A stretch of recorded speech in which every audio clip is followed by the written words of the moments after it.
안녕하세요. 모두의 피부과 전재욱 원장입니다. 오늘은 최근 들어 아주 핫해진 성분이 있는데요. 최근은 아니고 사실 몇 년 전부터 굉장히 많이 주목을 받아온 성분이에요. PDRN이라는 성분을 들어보신 분들이 있으실지 모르겠습니다. PDRN은 폴리데옥시리보뉴클레오타이드라는 성분의 약자입니다. 최근 몇 년 전부터 다양한 분야에서 많이 쓰이고 있는데요. 이 PDRN 성분을 쉽게 설명하자면 DNA의 조각이라고 말할 수 있습니다. 우리 DNA는 일반적으로 이중 나선 구조로 꼬아여 있는 사슬 형태인데요. 이것을 조각낸 것이 바로 PDRN이라고 생각하시면 됩니다. 이 PDRN, 이 DNA 조각은 세포막에 있는 아데노신이라는 수용체에 결합하게 되면서 조직 재생, 염증을 막아주는 효과, 그리고 상처를 치유해주는 효과, 이런 효과를 일으키기 때문에 관절, 상처 이런 데 회복을 돕기 위한 촉진의 목적으로 사용이 됩니다. 이렇게 이제 질환적으로 쓸 수 있지만 미용 시술로도 당연히 쓰이는데요. 다양한 시술 후에 효과를 증진하기 위한 목적으로도 사용되고 단독으로도 피부결 개선을 위해도 사용하게 됩니다. 일반적으로 이 PDRN은 어디서 채취하냐면 연어, 송어 같은 생선들 있잖아요. 여기 정소에서 추출이 되게 됩니다. 이 추출한 폴리머라이즈드 DNA는 잘게 잘라서 분해한 것이 바로 PDRN이라는 성분이고, 리쥬란 힐러 많이 들어보셨을 텐데요. 이 리쥬란 힐러의 성분은 PN이라고 하는데요. 이 PN 그리고 PDRN은 근본적으로 같은 물질입니다. 폴리머라이즈드 DNA를 잘게 자른 것이 PDRN, 그리고 잘게 잘리지 않고 연결되어서 좀 더 커다란 분자량을 가진 것이 바로 PN입니다. PDRN은 분자량이 작기 때문에 더 물 같은 성상으로 나타납니다. 반면에 PN 같은 경우는 분자량이 커질수록 물이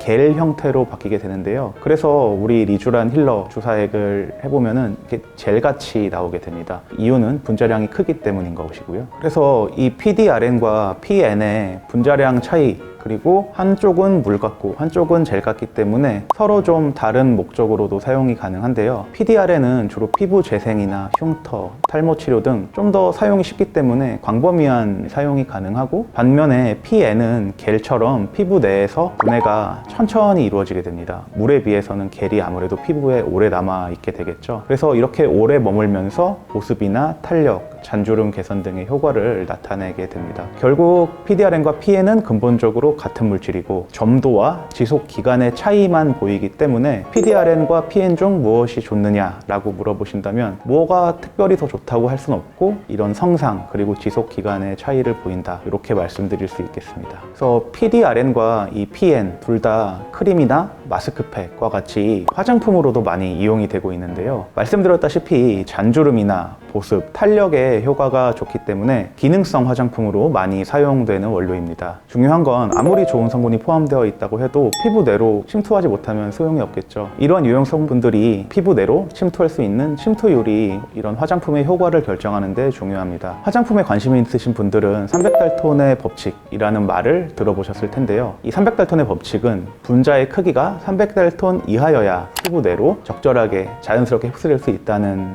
이론인데요. 그래서 얼마 전에 저분자 콜라겐이 열풍을 불었어요. 한번 고분자 말고 저분자 콜라겐이 열풍을 분 이유도 결국 분자량이 작아야지 흡수율이 높아지니까 이런 것들이 더 유행을 탔던 것 같습니다. 그래서 PDRN은 대략 1000에서 한 2000달톤 사이의 분자량을 가지고 있고요. PN은 무려 10,000달톤이 넘습니다. 따라서 피부를 침투할 수 있는 300달톤의 법칙, 이 기준에서 두 성분 다 훌쩍 넘게 됩니다. 그래서 분자량이 큰 이런 유효 성분을 효과적으로 침투시키기 위해서 TDDS라는 개념이 나옵니다. 즉 자연적으로는 피부 내로 유효 성분이 흡수되지 않으니 이를 강제로 피부 내로 전달할 수 있는 방법이라고 생각하시면 됩니다. 이번에 저희가 이제 링클샷 패치라는 것을 출시하게 됐는데요. 프랑스산 연어에서 추출한 PN 성분을 약 300 마이크로미터 높이의 미세 구조체로 가공을 해서 패치에 부착한 제품입니다. 제품 이름은 링클샷 PN 마이크로스파인 패치라고 불리는데요. 유효성을 확인해 보기 위해서 임상시험을 진행했습니다. 2주 사용 후에 육안 및 피부 측정기를 이용해서 분석을 해보았을 때 주름 개선, 탄력 개선, 피부 친밀도 증가, 처짐 개선, 피부 수분 함유량 증가, 진정 효과, 안색 개선 등의 효과를 확인할 수 있었습니다. 이 마이크로 스파인의 미세 구조체의 300 마이크로미터라는 높이가 궁금하실 수 있을 것 같은데요. 일반적으로 우리 얼굴 표피의 두께는 대략 1mm라고 생각하시면 됩니다. 이를 마이크로미터 단위로 환산하게 되면은 1000 마이크로미터입니다. 현행법상 표피를 뚫는 화장품을 만드는 건 법적으로 금지되어 있습니다. 시중에 유통되는 마이크로 니들 제품이 여러 가지가 있는데 이런 제품 모두 다 표피를 뚫고 진피층까지 침투하는 제품은 현재 법적으로 금지되어 있다고 생각하시면 됩니다. 저희 링클샷의 경우는 이제 300 마이크로미터로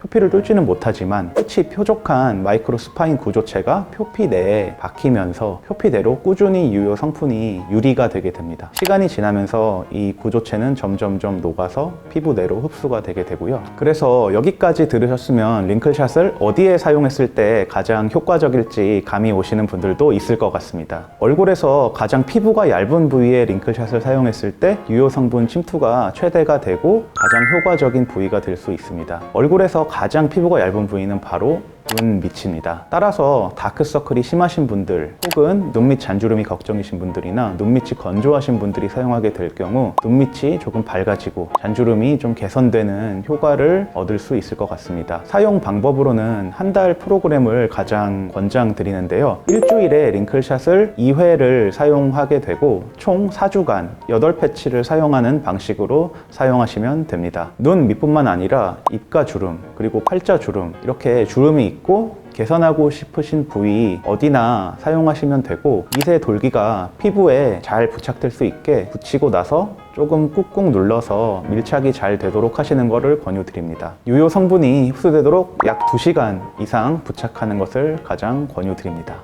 그리고 이 링클샷을 출시하기까지 PN 마이크로스파인 구조체 개발을 위해서 페르마타 바이오 연구진 대표님과 무려 6개월 이상의 시간 동안 걸려서 마침내 제품이 나오게 되었습니다. 사실 저도 고생을 조금 많이 했기 때문에 감회가 새로운데요. 시중에 많은 니들 형태의 패치들이 출시되어 있지만 사실 병원 이름을 걸고 완성도 있게 제대로 만들다 보니까 참 오랜 시간이 걸린 것 같습니다. 링클샷은 현재 리프톤 피부과 내에서 구매하실 수 있고요. 곧 스마트 스토어 오픈 예정이니까 많은 관심을 부탁드립니다. 감사합니다.